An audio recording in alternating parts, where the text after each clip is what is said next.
Hey, everybody. Happy Wednesday to you. Hope you all are having a fantastic evening and a great week so far. Welcome to Midnight Hatter Live, the weekly variety show where we talk Gundam, gaming, and Gunpla. I am Stephen Bayless, your host, aka Midnight Hatter, and joining me, as always, the Gundam explainer and Blue Gamer, Adam Blue. How are you, man? Hey, doing good. And it's funny how I've been playing Eternal lately, but here's something funny. I've actually been playing UC Engage as well. What? Yeah, because there was nothing I wanted to do in Eternal, but UC Engage, I'm like, well, it is all fully proportioned UC suits. And when you load the menu, there's Judo, there's Amuro, there's Camille. Okay, this is It's my all game. superficial to you. It's all It just looks. is. Yep. So Well, that's no, you funny. know what? I actually did fire up UC Engage last week specifically because the Oh. banner suit was so the banner suit and pilot was Camille, and it was the Oh. IF Claw Zeta Gundam, which Oh. I think that that's a pretty cool interpretation of the Zeta Gundam. There's actually a user on Twitter, X, whatever you want to call it, that I've been following for a while who has taken a Lightning Zeta Gundam, like the high grade one, and he's kind of modifying it to look a little bit more like a traditional Zeta. So he scrapped the wings and put like he inverted them. So like it's not the same Mm. wings where like the point is facing down, the point is facing up and like they kind of fan out at the bottom, a little bit more like a seed mobile suit. But it's coming together really awesome. Like it Oh. looks like I don't know, like a Hajime Katoki version of the Zeta Gundam, except not like the Oh. terrible model kit that you and I got. I know. Yeah, you have to share that later. Yeah. But you know what? You bring up a good point with the Katoki variants. Does it have to do with maybe their initial chonkiness? Like, he does better with chonk. Yeah, Katoki has very and I know that there's memes about like, okay, Katoki's just extra panel lines, but there is more Yeah. to his designs than that. Yeah. They tend to be a little bit taller, for Mhm. one, and they tend to have a little bit more angularity. Um, Yeah. they're just more aggressive. If I had to sum it up in one word, like Hajime Yep. Katoki does aggressive mech designs, whereas, Kunio Okawara does a little bit more like Just boxy, you know? boxy, It's yeah, just boxy, friendly. I yeah. think that the ultimate mecha anime would be where Okawara designs all of the hero mechs and Katoki designs all of the villain mechs. Oh, Because the okay. because he can capture that villainous, Yeah. angular, angry look, whereas Okawara has that more like, "This is Gigantor, he's the hero of the of the cartoon," you know what I Right. mean? There's a lot of deliberate badassness in the way that I guess the machinery on something looks, you look at it and it just looks like a machine built for heroism. Because it's like the villains sometimes they don't need to portray necessarily any sort of function other than looking No, or evil. menacing. Yeah, exactly. So, yeah, fun stuff. Yeah. Well, I'm glad that you did mention Eternal. So obviously tonight we've got some fun stuff planned. I'm gonna do a little bit of Unity work. Hopefully, I don't know if I've shown you guys this particular prototype of the game that I've been working on, but this is my dream game, if you will. It's a third person action shooter tactical RPG thing. I don't know. Yeah. All the good It words. blends. Yeah, it's all the words. It blends elements of Mass Effect, Metal Gear Solid 5, Legend of Zelda, Oh, um, yeah. what else? I mean, Lost Planet. It's got like a Oh. lot of these different elements kind of combined into one. And I've always wondered, like, is it even possible to combine these types of elements into one game? And I think that the one word, and this will be the word of the night, like, "Oh, Pee Wee Herman, what's the magic word today?" Wow, that The was word of the night is good. context. It's what? I'm sorry? Context. So when you hear the Content. magic word, shout real loud. No. So context is everything. And I think that when I've been working on, in particular, like the controller, like the character controller and the way that you interact with the game, the context in which you use buttons is going to inform what you're doing. And we're gonna get into the details of that as I start showing off the particulars of it, but it's things like when you are in melee combat context, one trigger button might do something different than if you were outside of melee range. Oh, yeah. Um, and so that's how we can combine gameplay elements from different genres, from different styles of game, because obviously, like, Mass Effect is a little bit more like a shooter, whereas Mhm. Legend of Zelda tends to be more of like an action melee type game. And I think that the way that we blend those gameplay styles together is through context. Is like, for instance, we've talked about this before, how like the default for a shooter is left trigger is your aim button, right? Yeah, yeah.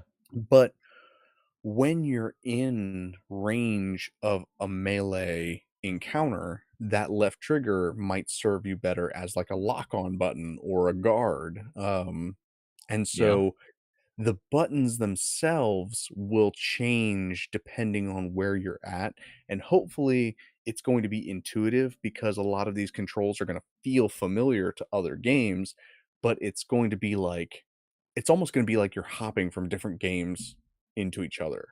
You know what? That's pretty neat because it reminds me of sometimes when you're playing a shooter and you have the gun and then you run up to the wall, but, like, the gun is still there, and it's like, "Wait, it wouldn't be there." And I can kinda see where, yeah, let's say I'm running at an enemy and we're far away, but I'm shooting because it wouldn't be practical for me to swing a melee attack. But yeah, you're right. Right. Like you could get into the zone where there's a point where, and then it could be a muscle memory for the player where oh, at this distance, my character is going to automatically put the gun away and take out their hands. Like, and that could be, yeah, be that's a good idea. I like that. Yeah, I think that there's gonna be some interesting play with that. So we're gonna look at that tonight. Cool. First, like you said, I'm glad that you brought up Eternal because we had a big conversation this morning about in particular, and there's only like what 8-12 hours left of the Generation Tower event going on in G Generation Eternal right now. So it is your last chance to get that ultra rare Mjolnir Rembrandt pilot. Uh, She has a very special ability that she grants to everyone around her, like it's a huge ranged attack buff. Super, super powerful. So, I had a supporter reach out to me on Discord saying like, "How did you beat this?" Like, it's yeah. he was like, "So, and it's, for those of you guys on the Discord, it's, GM Slope is his Oh, username. yeah. So, yeah, named after the first aquatic RGM, And it's a recent GM. model kit too. Yeah, P. Bandai, of course. Yeah. Yep.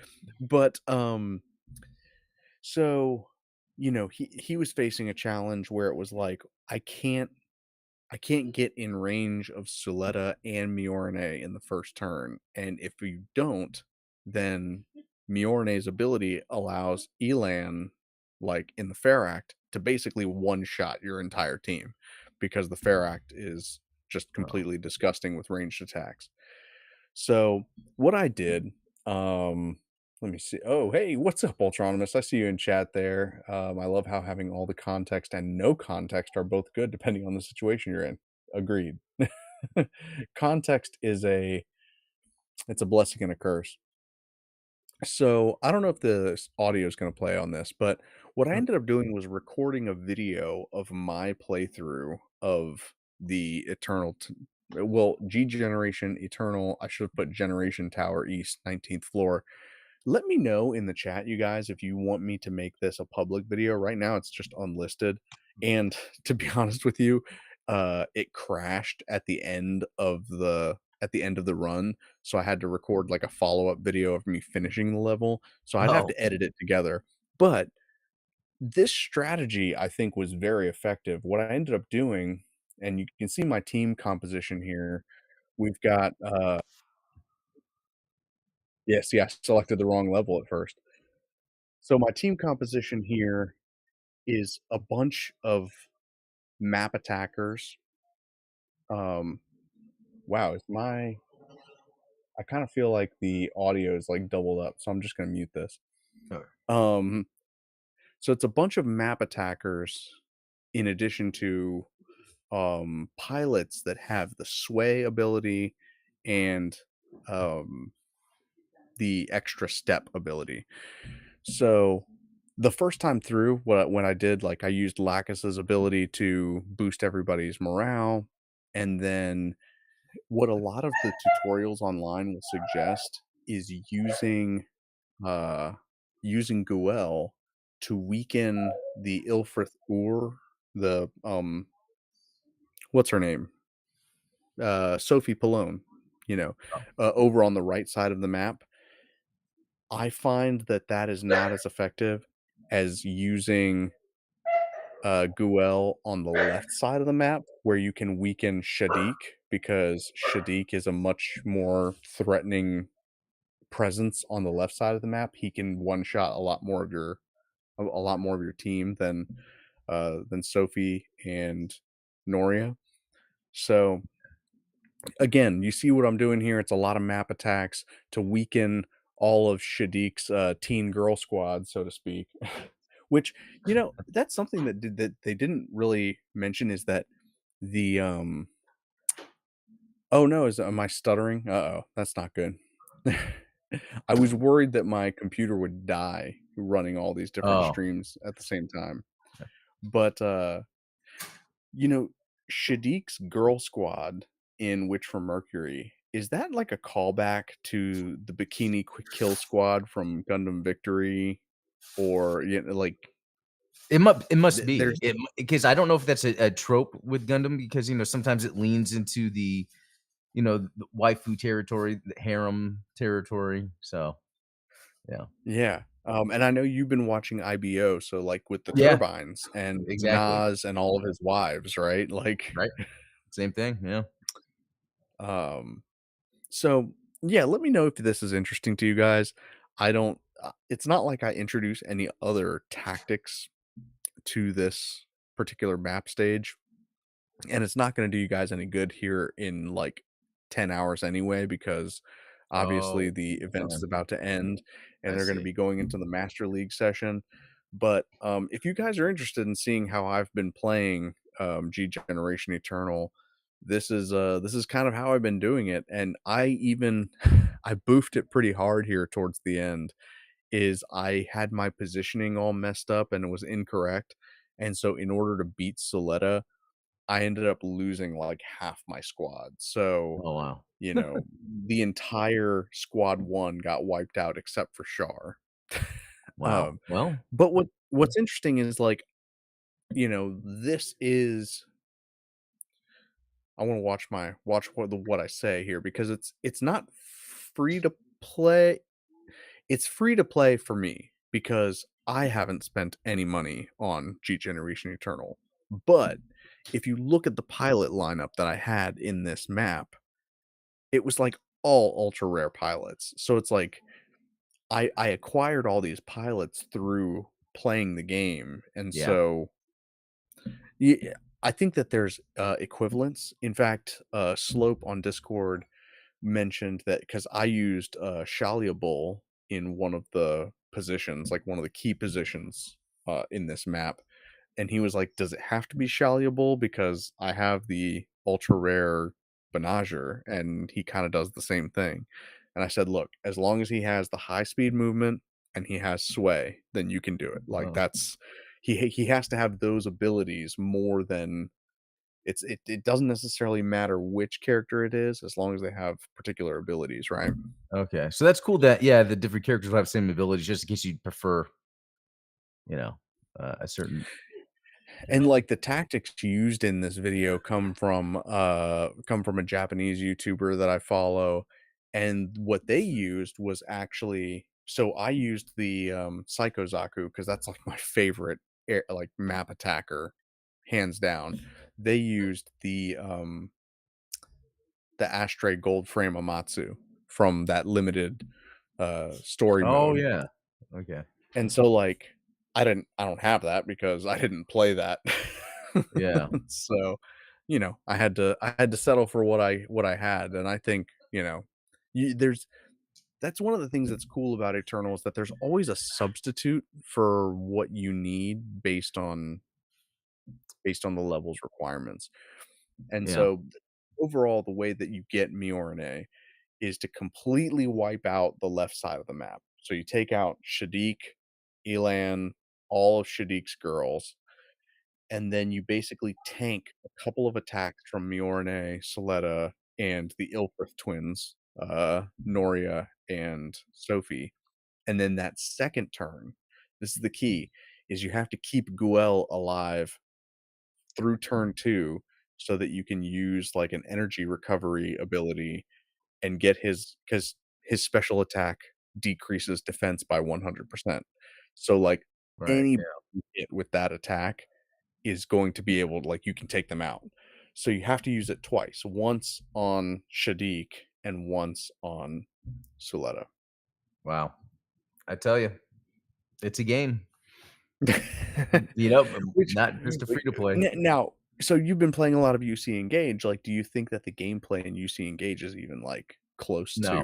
to No, not at all. Yeah, I mean, really, SD Eternal at least has that real challenging gameplay mechanic that you gotta think about if you wanna win, whereas UC Engage, you just gotta get the numbers up, so you just upgrade. But big number? it's just fun because 'cause I'm sitting there on my phone just immersed in some UC Gundam, you know? And that's fair. Sometimes that's all you want. Like I said, Yep. I really wanted that IF Zeta, and, like, I don't even know why, because it's not like I played the game.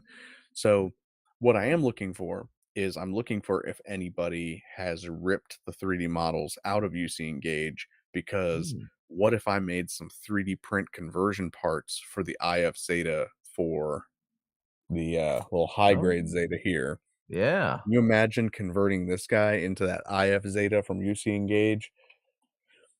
And I've seen some videos on YouTube of, like, they've just taken the scenes where, what's her name? Like, Pesha? I forget the main character's Oh, name, yeah, I know what you're talking about, yeah. but, like, it's almost like a horror movie the way that Camille takes out Rosamia, and, oh, Yeah. man, it's so cool. So I love that IF Zeta. Yeah, that is pretty neat. Yeah, I'm looking at it right now. Yeah, it's got, like, a big claw around. Yeah, that's pretty neat. Claws, I would think claws on mobile suits just don't make sense, but they do. When you see them in They do. action, they do. Yeah, it's almost like it goes back to what we started the show talking about when it comes to, like, design aesthetic, is clawed mobile suits naturally lend themselves more to a villainous design, because Yeah, you think about, yeah. like, the Boundock from Zeta Gundam has that big claw arm, the Zegok, the Akai, like, so many, even in Unicorn, you've got, what are the Zulus? Yeah, Is it Bagheera the Z Zulu or that has Zizulu, the yeah, that's right. Yep. so, like, having claws tends to be more of, like, a villain thing, Yeah. and so when you're playing UC Engage and Camille and the Zeta are bad guys because you're playing as a Titans pilot, it Mhm. makes sense for him to have the clawed arm and be, like, Yeah. scary. It's something to think about in the future, like, if you realize you're using a claw, you could be like, "Am I the bad guy now?" You Are we the baddies? know? Um, that's a good point. Well, yeah, like I said, I wanted to share that with you guys. If you do want me to make that video public, I will, release the full cut of me playing through that Release stage. the you know? Release the Hatter cut. Yeah. Um, Uh why did you say that name? Oh gosh, yeah. It's for those of you guys who missed the, this is why we need, like, a pre-show so that people can be in on the jokes that you and I are talking about Yeah, in the green room. that's a good point, having a little pre-show, something that members can join and listen as we're yeah. Yeah, yeah, that is definitely something that we're gonna do. We're gonna have a members only pre-show starting next week. That is a promise. Oh, okay. Members only pre-show. Um, all right. Well, let's hop into the topic in chief Yeah. here. Let me know if you guys recognize this game because this, like I said, is my dream project. It is a third person Unity action RPG something. And this is something that I put together some time ago, but I've been putting some work into it lately. I've been doing a little bit of vibe coding, which I'm gonna be honest with you, AI doesn't know what it's doing because when I sent it my player controller script, it was like, "Oh, well, you need to fix your grounding calculations, you need to fix this, and you need to fix your motion controls." And I made the changes that it suggested, and it Yeah. stopped working. Yeah. Like, What I my think character would stop moving. yeah, I've been having a lot of those issues, and what I'm coming to terms with is it's more like you could do you it's like you can work on specific things, but if you need a lot of interaction, it's almost like you have to build some sort of knowledge base for the AI to understand context of everything. Because, There's that. I was telling you I've been researching that with Replit and trying to get the sign in to work with Yeah. and yeah, from what I'm researching is you wouldn't wanna do that. You wouldn't build it all, so if you're asking the AI to do it, it's just trying to, but it doesn't know it can't. Yeah, I watched a video recently about, AI psychosis, which has become Yeah, an issue lately with people that interact with large language models, on a regular basis, and what ends up happening is, as a result of AI being programmed to want to be helpful, and it's weird to say to want to be helpful because it's not like the AI wants anything, right. but the AI is designed to try to be helpful. And so if it can't be helpful, if it doesn't have the answer, it's going to hallucinate and try to pretend like it knows the answer to try and help you.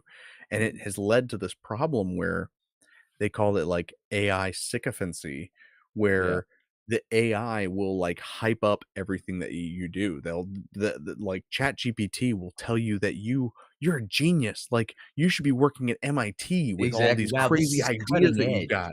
No one has Yeah, ever said this wow. before.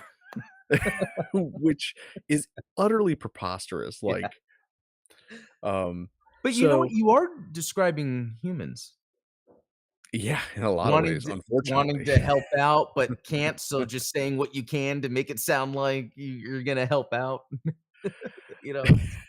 That's definitely what I do at work. No, but seriously, I think that when it comes to using AI tools within your work, and man, when ChatGPT first took over, you remember you and I did a stream together and we tried to make a character controller in Unity with Yeah, AI, and we proved that it doesn't know what it's doing. That if you it will get you like 80% of the way there, but if you don't know the rest of the way, it's not gonna like you yeah, can't do it. And so exactly. this is where AI limitations come into play. And what it really takes is someone who knows the craft, who knows what they're doing, and can specifically request, like, hey, I need a method that does this specific thing. I don't want like a complete script that does everything. I just want this one component of the larger thing that I've built. And that's where I think that it has been successful, at least for me. Yeah, Um, so in this scene that we've got here in Unity, we've got a player character here in the center, we've got an enemy character over here on the left, and we've got a friendly AI character on the right. And what you'll notice is they've got these wireframe bubbles around them. What those represent are different detection radii that the AIs have. So they have, you know, a suspicion radius. So there's like a radius where they'll recognize something is there. They have an alert radius, which is this is like they can completely identify this is an enemy or an ally. And then they have a melee radius and a ranged attack radius. So they have different radii to represent, and I don't know if you can see it, but they do have a field of view. Um, so like the enemy here, there's this yellow line here that comes out from his feet. no. that represents his field of view, and these are all variables that we can tweak. So, like, say, for instance, we wanted that enemy to have a lower awareness radius, right? So we would take that 20 that we have and we'll drop it down to 15. Oh, wait. I do this every time I've got multiple computers going is I end up typing in different places. Um, so we take it down to 15. Maybe we take that detect radius down to like 6. So now you see like the rings around him start to shrink. And then like that field of view, maybe it's 90 degrees, but maybe if we wanted a sniper, we would have it like a focused field of view because he's Mm, looking through a scope. yeah, But it's a longer range. So it gives us a lot of flexibility in our enemy types because we can go in there and say, hey, this enemy type can see far away but doesn't have peripherals. Whereas, an enemy that is close by might have huge peripheral vision but a shorter detection range. So there's a lot of fun things that you can do having those as variables in the game. Um Yeah, do you recognize this, Adam? Did I ever show yeah. you this? Because Okay. wasn't it that system we're working on where you actually had a field, and then there was, like, I think the enemies or groups of enemies you had, like, that bubble that you created, and it was, like, where they would run and then take cover or something? Is that Yeah, yeah, uh, exactly. So they almost had, like they had, like, behavior trees where yeah, if they're in a particular range, they behave in a certain way, where it's like, if they're in range of you, but they're not close enough to shoot at you, then they might take off towards an object. And that I think is something fun that you can do where like maybe an enemy is going to run towards an alarm switch that calls other enemies to the yeah, room or something like that. Like it gives you different behaviors that seem more organic because AI in video games is typically just like they just run at you and shoot at you until you kill them, right? Like, yeah, there's not a lot of sophistication when it comes to AI, and that's where it's like having things like a morale stat that might go up or down based on the ratio of enemies to player in the scene gives you like maybe they might start running away and finding reinforcements, or they might be like picking up weapons or something to try and come after you. Those I think are more organic behaviors that you wouldn't yeah. expect a computer to do. Yeah, very good point. I feel like with video game AI through the years, like Far Cry, the first Far Cry did a really good job with AI, and then there was the Nemesis system, and then it sort of died off. And I feel like it's weird that game AI never really. Yeah, And the closest or good examples I learned from you, like Metal Gear Solid 5, like there was this sort of, even if it was scripted sometimes, Kojima wanted that more organic feel, and I get that out of the Sniper Elite because, yeah, it's certain enemies will go and raise the alarm, like the ones that know. Or and right. and so I like that there's, yeah, different enemies have different functions of what they'll do. Yeah. Well, and in MGS5, I love how responsive the AI is. So, like, for instance, the more often you use sniper rifles, you might happen across a base where everyone's wearing helmets because, Oh, like, yeah. they That's start, cool. like, they start trying to respond to what your tactics are, That's which I think cool. is very cool. But again, like you said, it's in a very scripted way. It's not like, it doesn't Like, feel at as the organic. moment. Um, and it's interesting because 'cause doesn't Zelda or Breath of the Wild do that, uh, like, in a universal scale? I think you told me about this. It's like a scaling system. Yeah, Breath of the Wild and, Tears of the Kingdom have, like, a hidden scaling system where depending on not only which enemies you defeat, but how you defeat them, the difficulty of those enemies is gonna scale up or down, and, they're gonna start doing things like, they'll have higher health, pools, or they might have more minions with them the next time you encounter them, so there's a lot of different variables that they can throw at you in that regard. And I love these types of hidden systems that they don't make explicit because when it becomes explicit, it kinda takes the magic out of it, right? Yeah. Um, and that's what's kind of happened with something like Capcom's, adaptive difficulty in, like, the Resident Evil games. Now, a lot of speedrunners will just play on, like, the hardcore difficulty specifically because in the hardcore difficulty, there is no adaptive difficulty, so it's like everything's just throttled to maximum.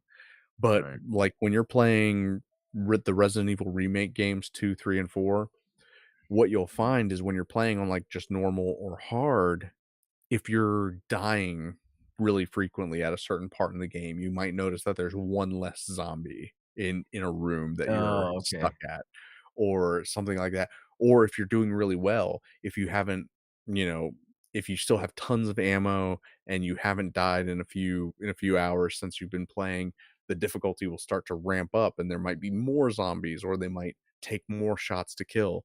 And so what speedrunners will do is they'll almost like time their deaths if it's part of the run, right? Like Yeah. some runs don't allow for that, but like if it's an any difficulty run, something like that, what they'll do is be like, okay, I'm playing on normal. I'm specifically going to die at this point because I know it's going to mean that there's one less zombie in the room ahead of me, right? Yeah. So stuff like that. Yeah, I don't that's I interesting. hate I hate having systems that people can game. Right. Um So there's that part too. Yeah, it's almost like you want it again, I guess the word is organic where and I feel like there was a game I was playing recently, maybe a racing game. Yeah, the really? Sonic racing. It's like the way the AI works, it's like it's so hard, but it's like, yeah, it's because I did this or they were able to do that. And you know what? And also I was playing the original Castlevania the past couple days. I Yeah, actually beat it again. It's hard though. I mean, it's hard. it That is. is memorization based. It seems like it gets harder because all of a sudden then all these enemies are coming at you in the later levels, but they're just in cheap places to remind, "Oh, jump here." I can keep walking and then Exactly. duck and then keep and then jump. And it's like, "Oh, you can like a Dark Souls game, you can master without getting hit." Um, But that's classic game design, right? Because they that were is. Yeah. designed as, like, arcade games where the only way to artificially lengthen the game was to create difficult scenarios that players had to memorize and play Yeah. over and over again. Which it seems cheap sometimes because you might get somewhere maybe that's what I thought when I was younger, be like, "Oh, I'm just bad at this." And it's not that you're bad at this, the game is No, purposely trying to be cheap. exactly. Ultronymous says in chat here, "Oh, man, my chat pop-up isn't working here." So, Oh, let me go. I yeah, can the xenomorph in Alien yeah, Isolation is still my favorite top favorite AI in gaming, and that I yep, love that AI specifically because it is designed to cheat. yeah, Like, it's set on a timer where it's like, if you don't trigger an alien event, they'll just tell the alien where you are, and the alien will come to you, which is, I think, pretty cool, and I think yeah, that's context. yeah. There you go. Yeah. Exactly. Yeah, so it Um seems like when we look at these games that have certain AI systems, it's like, is there any some sort of contextual system going on here or not? You know, that's something to think about with the next big game that comes out, you know? Yeah, and even games like Souls games, like, it's really just about memorizing the patterns and the cues of the bosses, Yep, and that's how that's people right. can beat it, which is why and I think, Ultronus alluded to this in chat, is that, like, I am the enemy of all speedrunners. My plan when it comes to designing boss fights, when it comes to designing, uh, enemy interactions, is to introduce enough randomness to Oh, where you might you might be able to recognize what the enemy's doing, but it's not gonna be set on a fixed cycle where you can say, "Oh, this is stage 2 of the boss fight, which means I need to okay. stay within this range of them." It's like, "No, no, no."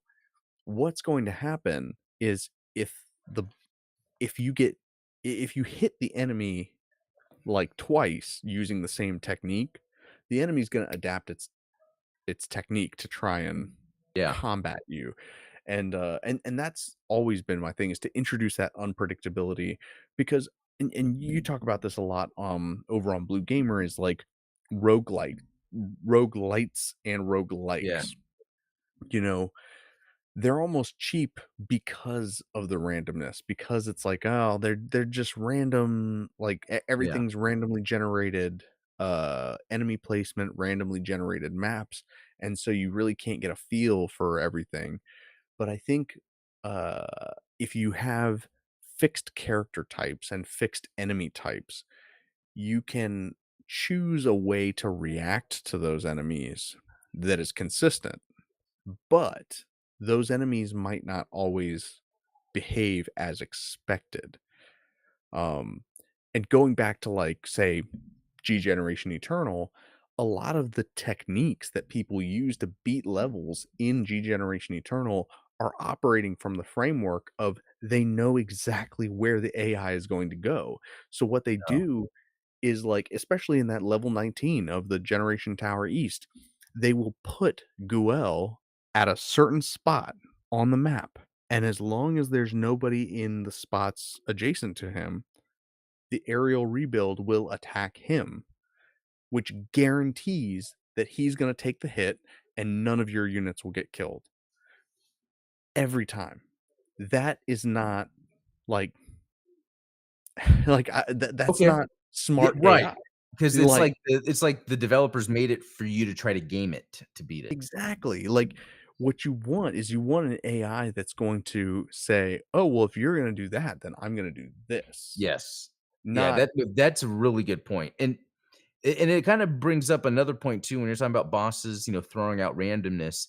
How much in a game is it important that maybe getting hit is actually part of the game? It's not like, oh, you're going to beat it without getting hit. You could try, but it's not really the purpose because it could be that not only is getting hit part of the game, but maybe recovery is part of the game. So it's almost like that really allows like this fractalization of randomness because without it being memorization.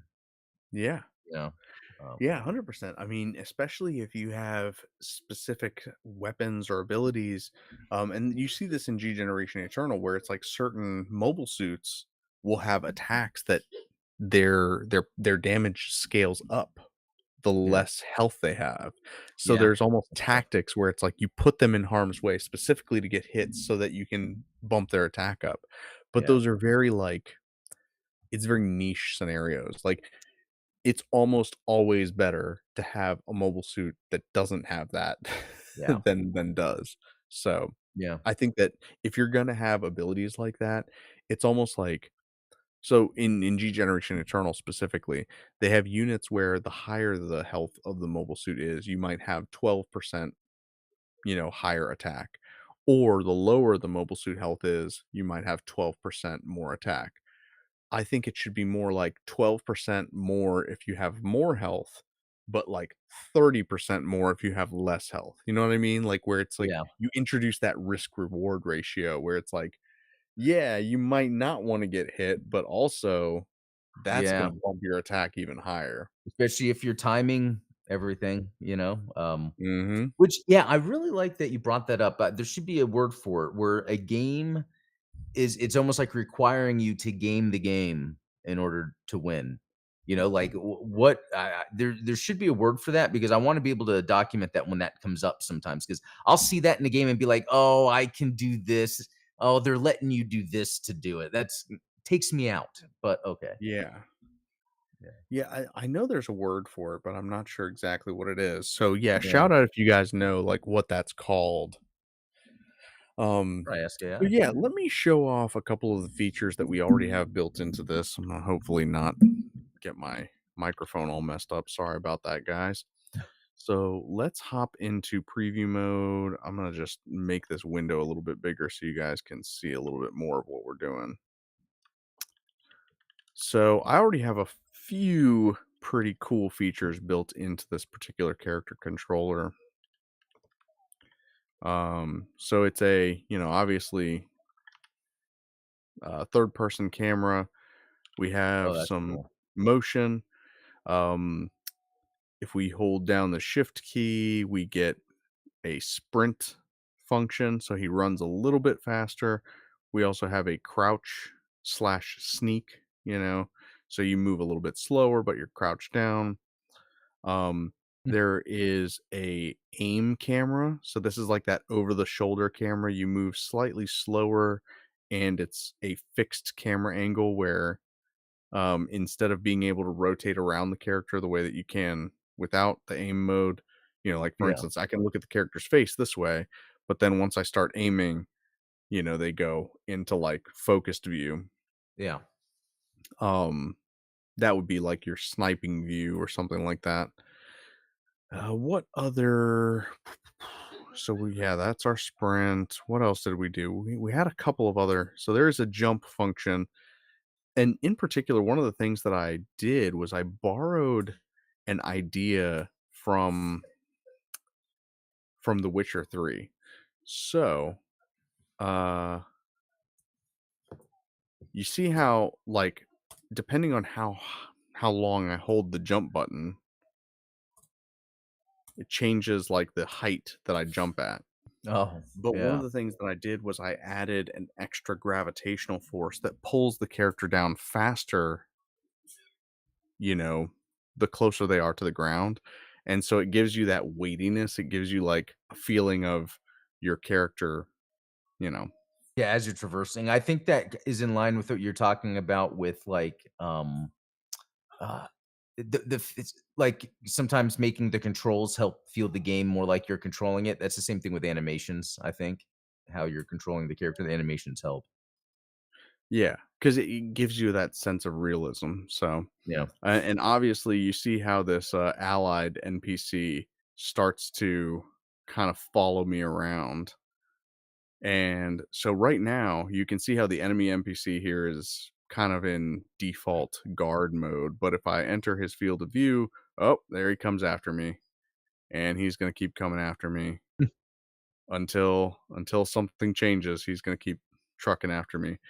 Um, so those are the kind of features that I have built into the system so far.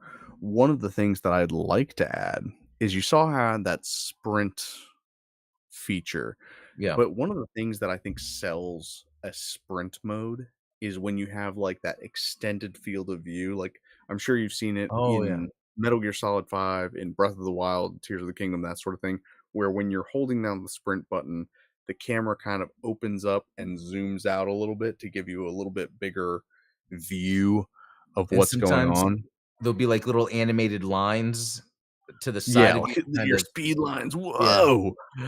Um, so what we're gonna do is we're gonna add a third camera here. So in this, empty game object, I've got my cameras built in. They're both free look cameras. We've got the default camera, we've got the aim camera. All I'm gonna do is I'm gonna duplicate. Oop, nope, I don't wanna rename it. I'm gonna duplicate this default camera, and we're gonna drag it below the aim camera, specifically because of the priority. Um, it's like the order of operations, depending on which camera's up top, those are the ones that are gonna get activated.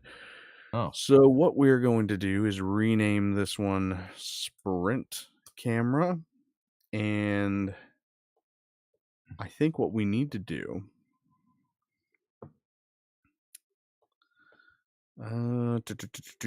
let's see how we can do this. Default name Sprint.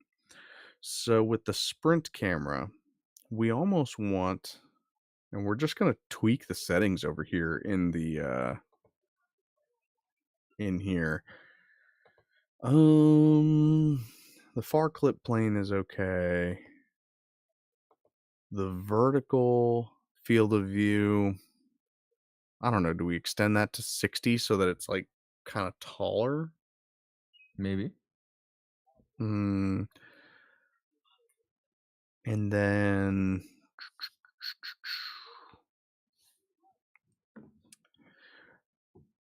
we want, like, the target distance to be a little bit further back. So what we're gonna do is the radius of the orbit of the camera is gonna be a little bit wider, so we'll say, like, 3, 6, and 3. I think I probably have to change the do I have to change it on all 3? I don't think so. I think it's just okay.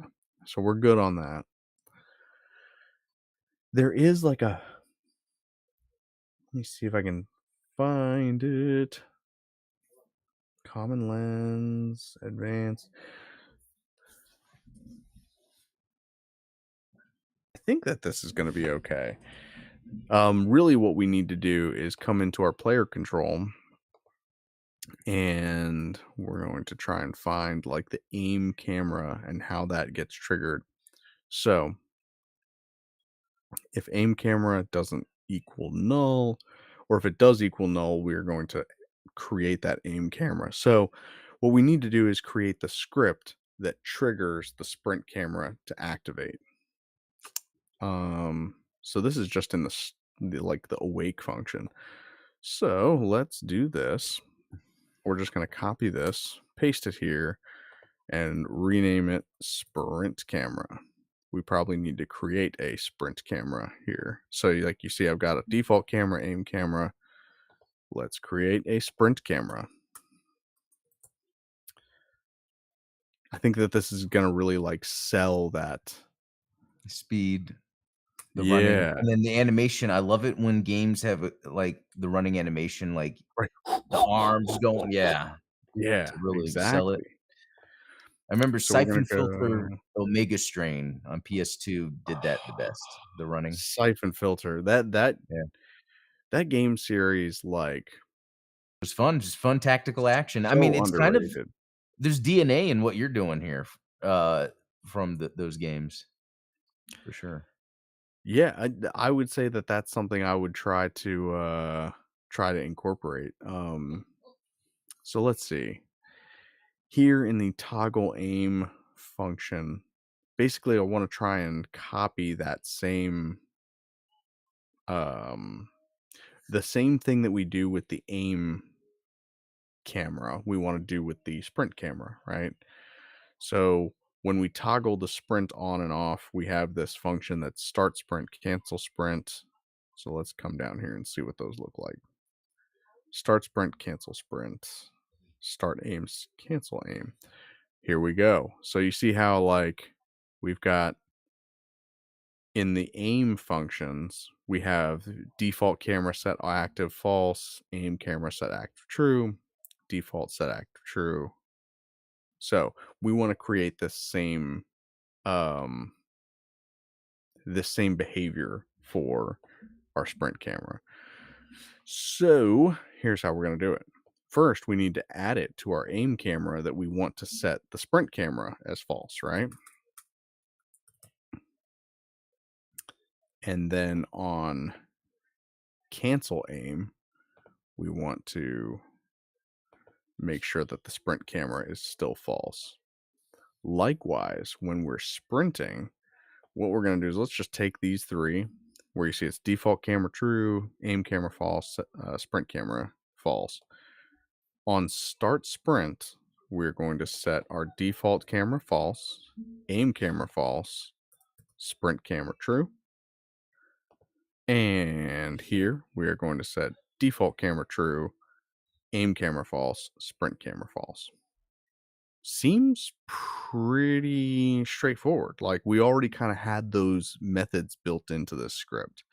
And I love uh what's the word for it? I love taking all of these different functions and putting them into one method so that like if we want to start a sprint, we call this one method that sets the cameras for us.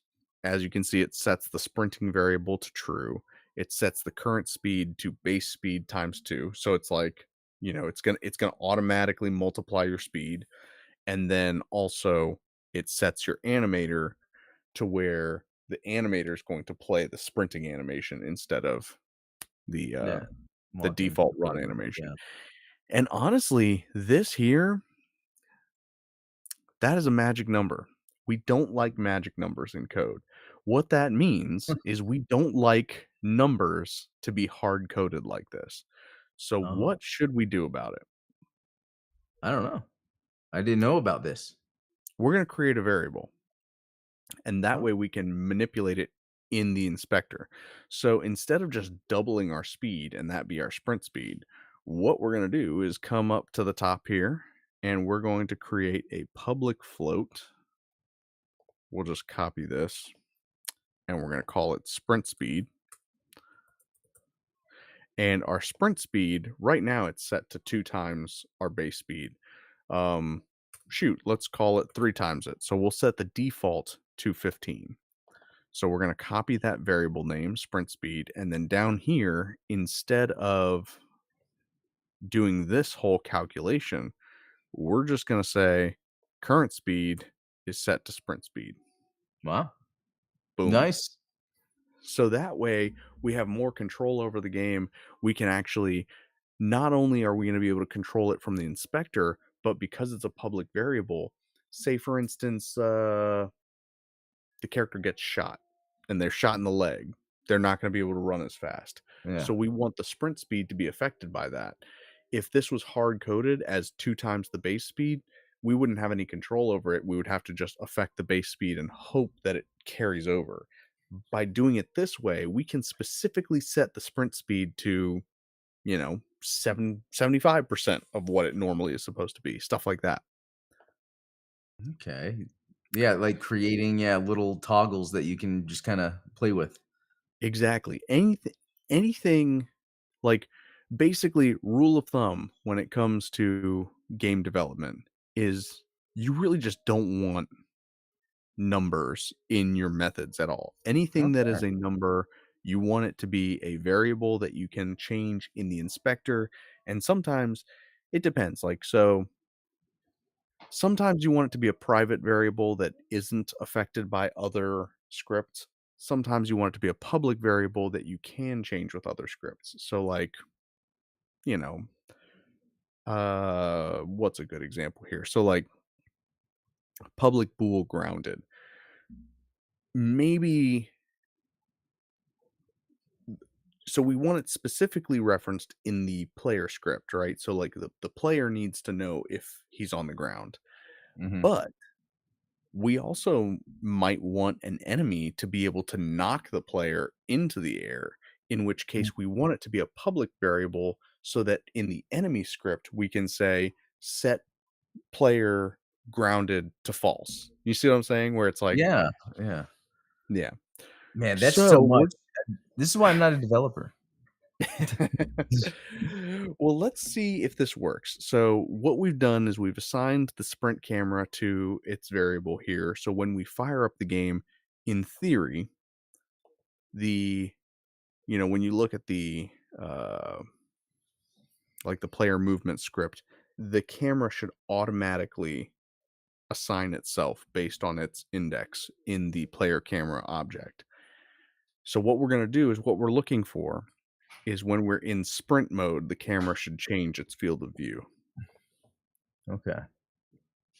Well, while Let's that's see what doing we got that, here. um, that term we're looking for, oh, yeah, let's see if this does it.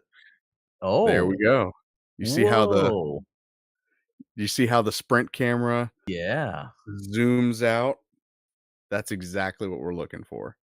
dude, I can't Whereas believe the you did it aim on the camera fly. is like, we do the aim camera where it zooms in and you get and, I think we'll probably add crosshairs in here to, like, show that you're targeting something, but, Yeah, like, the sprint camera zoop, zooms out. Oh, perfect. you did it, That dude, you is did it live. how cool is that? Like, I know. it makes such a difference, like, it makes a difference in terms of, like, the immersion of the game because, Yeah, you and know you did that within what was the last 15 minutes of the str I mean, Yeah, that's pretty that you could clip that as a tutorial. boom, there you go. Um, yeah, I mean, it's really simple how these things come together Yeah, once you kind of recognize how the systems interact with each other, and, um and what I try to do is I always try to make these things to be scalable. So, like, let's say we wanted to introduce like a lock-on camera later on, we would just create another camera, we'd create another link, and then we'd create another like script that says, "Hey, when you are doing this action, locking on, jumping, whatever the case may be, use this camera instead." And the beautiful thing about Cinemachine in Unity is that you get these nice smooth, like buttery transitions oh, between like here's our regular camera, then we get real tight for our aiming camera, then we go wide for our sprinting Yeah, it's camera, not so like a sudden jerky kinda thing. Yeah, it's all smooth. Well, hey, yeah.